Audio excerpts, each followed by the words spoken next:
SnaffleMonkey Playdays.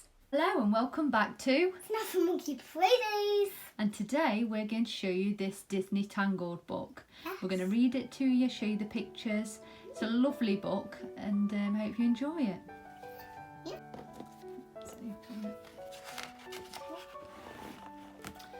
Beautiful pictures inside. Yeah.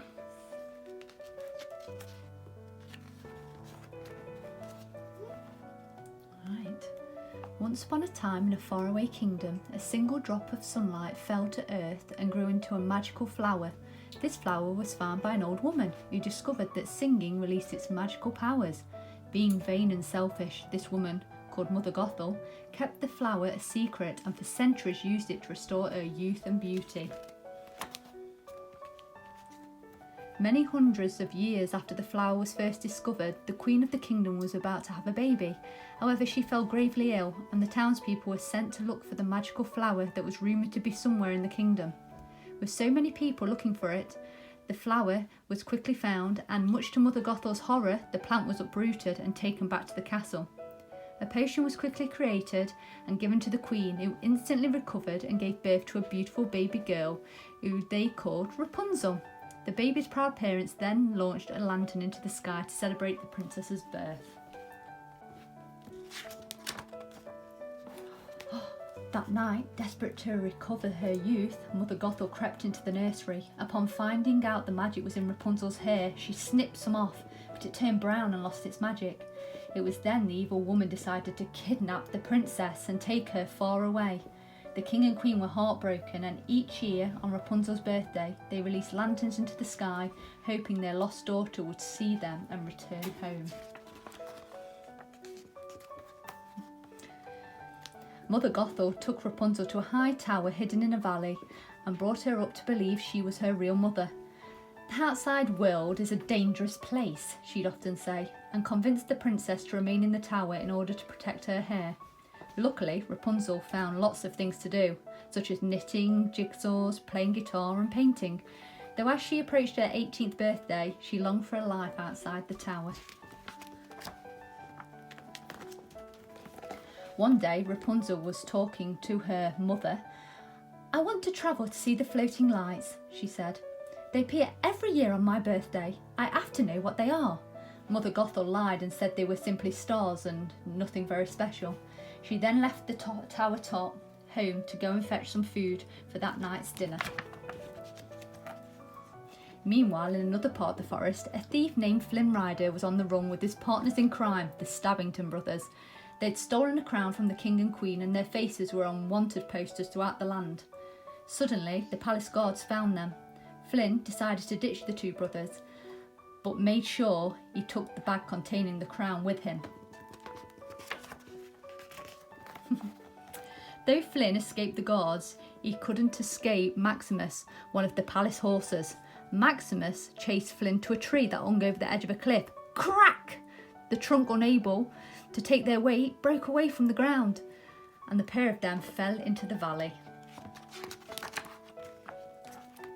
Both of them survived the fall, but Flynn was able to escape from the persistent horse. Worried Maximus would find him again, Flynn looked for a place to hide and soon came across an enormous tower.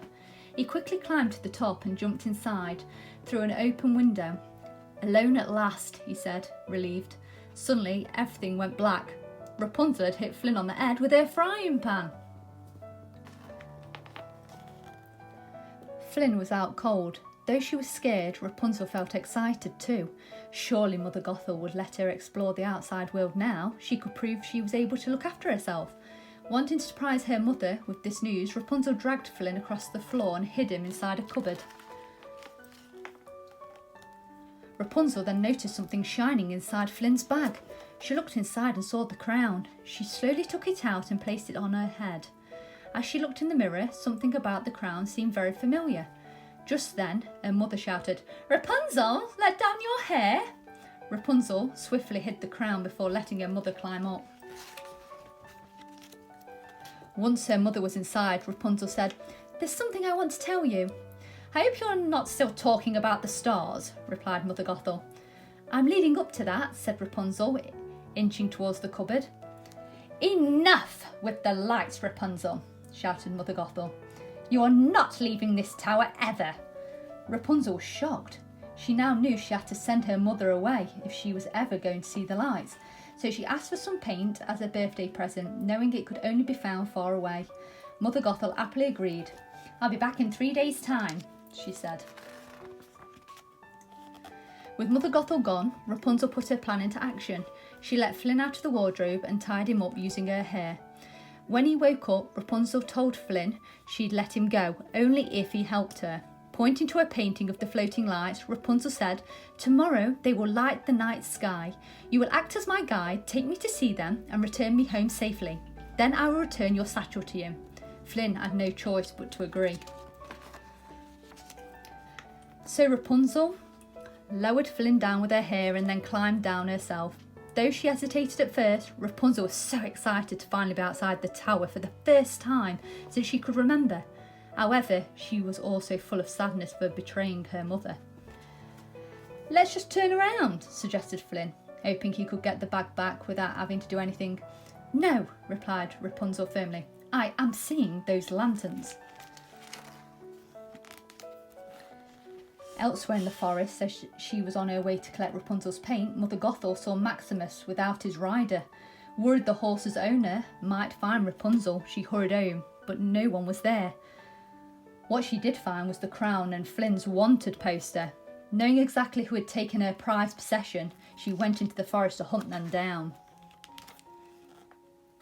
As Mother Gothel searched for Rapunzel, she bumped into the Stabbingtons and offered them a deal. "It comes with revenge on Flynn Rider," she added. The two brothers grinned menacingly and readily agreed to help Mother Gothel with her evil scheme. Oh, lit up. In a different part of the forest, Rapunzel was wrapping her hair around Flynn's hand, which he'd just cut on a rock. "Don't freak out," she said, before singing sweetly to her hair. It started to glow, and within moments Flynn's hand was healed. "How long has your hair been doing that?" asked Flynn. "You never left that tower," said Flynn, who was starting to understand why this trip was so important to Rapunzel. Thank you so much. Love you too. As Flynn searched for firewood, a voice spoke to Rapunzel from the shadows. "I thought he'd never leave." It was Mother Gothel. "We're going home now." But Rapunzel refused to go. She confessed to liking Flynn and that she thought he liked her too. "Why would he like you?" asked Mother Gothel, laughing. "This is why he's here," she added, passing the crown to Rapunzel. "Don't let him deceive you." Mother Gothel dared Rapunzel to give Flynn the crown, telling her he would leave as soon as he had it back. Then she headed back into the dark depths of the forest. When Flynn returned, Rapunzel said nothing of her conversation with Mother Gothel. The next morning, Flynn was rudely awakened. Maximus had found him and grabbed the thief by the foot. "Let go!" shouted Flynn. Just then, Rapunzel appeared. She begged Maximus to stop chasing Flynn, as today was her birthday and he was taking her to see the lanterns. The horse reluctantly agreed. "You're such a big sweetheart," Rapunzel said to Maximus. How long this hair is. Moments later, a bell rang in the distance. Rapunzel followed the sound and was soon looking up at the castle that overlooked the whole kingdom. It was a breathtakingly beautiful view. In seconds, she had run across the bridge and made her way inside. As she explored the kingdom, Rapunzel met some children who offered to plait her hair. A little while later, she became mesmerised by a mosaic on the wall. It was of the king and queen holding a baby girl. "It's the lost princess," explained the young boy. Rapunzel stared closer at the baby's emerald green eyes. They were just like her own. A few hours later, Flynn took Rapunzel out on a boat. From out on the lake, the pair had the best view of the kingdom. Soon lanterns began to float out of the castle and up into the air. Rapunzel's heart soared. The view was so beautiful, as she always hoped it would be. Turning back to Flynn, the princess passed him the bag. She knew Mother Gothel was wrong and that he wouldn't leave her once he had the crown.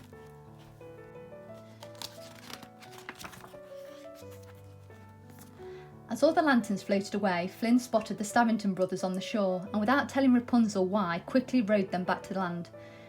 "There's something I have to take care of," he told Rapunzel. "I'll be right back." Flynn took the bag with him and, on meeting the brothers, gave them the crown. He was giving up his thieving ways so he could be with Rapunzel. However, the brothers knew about the magic hair and wanted it for themselves. Flynn tried to fight them off but was knocked unconscious and tied up in a boat that was sent sailing into the harbour. As Rapunzel waited for Flynn, the brothers appeared from the shadows. They told her Flynn had left on a boat with the crown. Upset and fearing for her life, Rapunzel ran, but before she got very far she heard the sounds of a scuffle, then a voice. "Rapunzel?" It was Mother Gothel. Rapunzel ran back and saw the two brothers at Mother Gothel's feet. They'd been knocked out. The princess ran to her mother, tears in her eyes. "You were right, Mother," said Rapunzel as they headed home. "You were right about everything." On board the boat, Flynn, who was now awake, had been spotted by the palace guards and was about to be taken prisoner. However, Maximus, who had seen the whole thing, rescued Flynn before he could be hurt. Believing Rapunzel was in trouble, the pair hurried to her tower-top home. Now back in the tower, Rapunzel was looking at the flag she'd found on her visit to the castle. On the flag was the symbol of the kingdom. It was then Rapunzel realised she'd been unknowingly painting that same symbol around the walls of her home her entire life. Suddenly, images flashed to her mind of the lanterns, the mosaic of the lost princess, and finally the crown on her head. It was then Rapunzel realised the shocking truth. "I'm the lost princess," she said to Mother Gothel angrily. "Everything I did was to protect you," said Mother Gothel desperately, trying to justify what she had done. "I will never let you use my hair again," cried Rapunzel, pushing her mother into a mirror, sending bits of broken glass everywhere. However, as Rapunzel tried to leave, Mother Gothel moved threateningly towards her. Outside, Flynn and Maximus had arrived at the tower. "Rapunzel, let down your hair," called Flynn. There was no reply. He was beginning to wonder if she was even up there when Rapunzel's hair fell from the window. Flynn quickly climbed up. As he hopped inside from the window ledge, he saw Rapunzel was tied up in a chair. Suddenly, Mother Gothel stabbed Flynn in the back before placing chains on the wounded man. She then dragged the princess across the floor to a trapdoor that led outside, but Rapunzel resisted. "For every minute of my life I will fight. I will never stop trying to get away from you," she cried. "But if you let me save him, I will go with you. I promise." Mother Gothel sneered, but accepted Rapunzel's offer.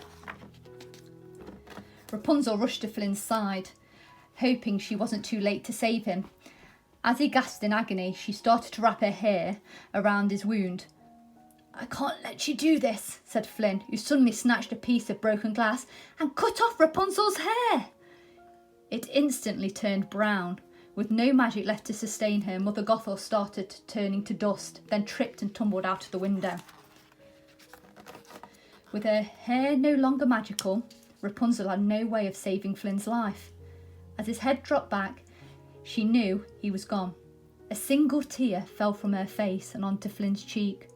Suddenly the tear began to glow, and golden light covered Flynn's wound, healing him completely. His eyes opened slowly. "Rapunzel," said Flynn, "did I ever tell you I've got a thing for brunettes?" He was alive and confident as ever. The two hugged and shared their first kiss. Quicker than he'd ever galloped before, Maximus took Rapunzel and Flynn straight to the castle. There the princess was reunited with her parents after 18 long years apart. Rapunzel felt her parents' love all around her as they embraced her for the first time since she was a baby. They were a family once again.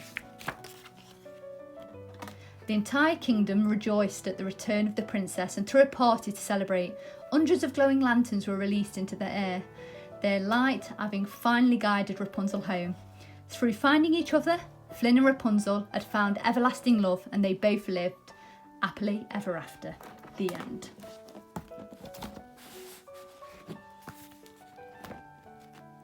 Well, I hope you enjoyed that reading today. I enjoyed reading it for you.